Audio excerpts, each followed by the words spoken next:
Welcome to new TV Telugu. ఇప్పుడు Telangana top 10 చూద్దాం. సిర్గాపూర్ మండలంలో ఎస్ఐ మహేష్ కుమార్ ఆధ్వర్యంలో రాష్ట్రీయ ఎక్త్ రన్ ఫర్ యూనిట్ కార్యక్రమం నిర్వహించారు. పోలీస్ స్టేషన్ నుంచి కట్పల్ రోడ్డు సబ్ స్టేషన్ వరకు 2 కిలోమీటర్ల మేర జరిగిన ఈ కార్యక్రమంలో పోలీస్ సిబ్బంది, గ్రామ యువకులు, పెద్దలు, పాఠశాల విద్యార్థులు పాల్గొన్నారు. ముగింపులో విద్యార్థులకు ఎనర్జీ డ్రింక్స్ పంపిణీ చేసి పాల్గొన్న ప్రతి ఒక్కరికి ధన్యవాదాలు తెలియజేశారు.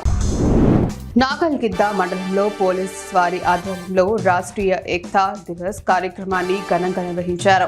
ఎస్ఐ కాశీపురం రామకృష్ణ మాట్లాడుతూ సర్దార్ వల్లభాయ్ పటేల్ జయంతి సందర్భంగా ఆయనను స్మరించుకుంటూ రన్ ఫర్ యూనిట్ నిర్వహించినట్లు తెలిపారు. ఈ కార్యక్రమంలో పాల్గొన్న వారికి మొదటి, రెండవ బహుమతులు అందజేసి సెలవుతో సన్మానించారు. ఎల్లారెడ్డి సెగ్మెంట్ గాంధారి మండల కేంద్రంలో పోలీస్ అమరవీరుల సంస్మరణ వారోత్సవాలను పురస్కరించుకొని రన్ ఫర్ యూనిట్ నిర్వహించారు. స్థానిక ఎస్ఐ ఆంజనేయులు ఆధ్వర్యంలో జరిగిన ఈ కార్యక్రమంలో యువకులు, విద్యార్థులు పాల్గొన్నారు. ఈ సందర్భంగా ఎస్ఐ ఆంజనేయులు విద్యార్థులకు, ప్రజలకు సందేశాన్ని వినిపించారు. నిజామాబాద్ రూరల్ సిరికొండ మండలంలో మొన్న రాత్రి నుంచి ఉదయం 5 గంటల వరకు కురిసిన భారీ వర్షం కారణంగా కొండూరు వాగు పొంగింది. తాత్కాలిక రోడ్డు తెగిపోయింది. దీంతో రైతులు పండించిన వరి పంట నేలకొరిగి వర్షానికి తడిసిపోయింది. ప్రభుత్వం నష్టపోయిన రైతులను ఆదుకోవాలని విజ్ఞప్తి చేస్తున్నారు. భారీ వర్షాల వల్ల కోతలు నిలిచిపోయాయి. రైతులు వారి ధాన్యాన్ని ప్లాస్టిక్ కవర్లతో కప్పి రక్షణ చర్యలు చేపడుతున్నారు. రంగారెడ్డి జిల్లా రాజేంద్ర నగర్ హైదర్గూడలో సర్దార్ వల్లభాయ్ పటేల్ 150వ జయంతిని ఘనంగా నిర్వహించారు. ఈ కార్యక్రమంలో రూరల్ అధ్యక్షుడు రంగారెడ్డి జిల్లా రాజగోపాల్ గౌడ్, రాజేంద్ర నగర్ ఇన్ఛార్జ్ బీజేపీ తోకల శ్రీనివాస్ రెడ్డి పాల్గొన్నారు. సర్దార్ పటేల్ విగ్రహానికి పూలమాలలు వేసి నివాళులు అర్పించారు. పలువురు నేతలు సర్దార్ వల్లభాయ్ పటేల్ దేశ సేవలను కొనియాడారు. సర్దార్ వల్లభాయ్ పటేల్ 150వ జయంతిని పురస్కరించుకొని మహబూబాబాద్ పోలీసుల ఆధ్వర్యంలో 2K రన్ నిర్వహించారు.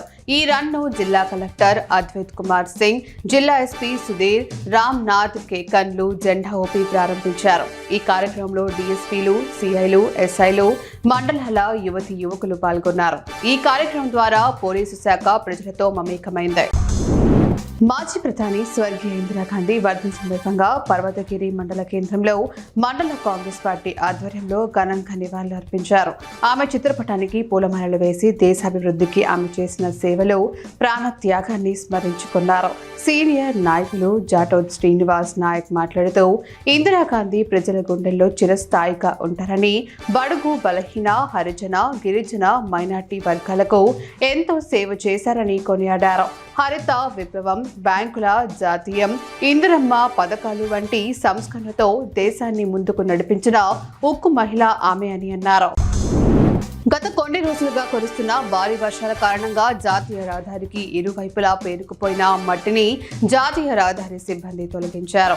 ఈ మట్టి వాహనదారులకు, పాదచారులకు, పాఠశాలలకు వెళ్లే విద్యార్థులకు తీవ్ర ఇబ్బందులు కలిగించింది. మట్టి తొలగింపుతో వాహనాలు జారి పడకుండా ప్రమాదాలు తగ్గుతాయని ప్రజలు ఊపిరి పీల్చుకున్నారని తెలిపారు. ఈ చర్యకు సిబ్బందికి కృతజ్ఞతలు తెలిపారు. సంగారెడ్డి జిల్లా జహీరాబాద్ రూరల్ పోలీసుల ఆధ్వర్యంలో బసవేశ్వర చౌక్ నుంచి రామ్జోల్ వరకు రాష్ట్రీయ ఏక్తా దివస్ సందర్భంగా 2 కిలోమీటర్ల ఏక్తా దివస్ ర్యాలీ నిర్వహించారు. రూరల్ ఎస్ఐ కాశీనాథ్ ఈ కార్యక్రమం గురించి వివరించారు. ఈ ర్యాలీ జహీరాబాద్ నియోజకవర్గంలో జరిగింది. దీని ముఖ్య ఉద్దేశం జాతీయ సమైక్యతను చాటడం. సంగారెడ్డి జిల్లా కలెక్టర్ కార్యాలయం నుంచి ప్రభుత్వ అతిథి గృహం వరకు సర్దార్ వల్లభాయ్ పటేల్ 150వ జయంతి సందర్భంగా నిర్వహించిన రన్ను ఎస్పీ పారితోష్ పంకజ్ జెండా ఊపి ప్రారంభించారు. ఈ కార్యక్రమంలో పోలీసులు, యువకులు, విద్యార్థులు ఉత్సాహంగా పాల్గొన్నారు. ఈ కార్యక్రమం సర్దార్ వల్లభాయ్ పటేల్ జయంతిని పురస్కరించుకొని జరిగింది.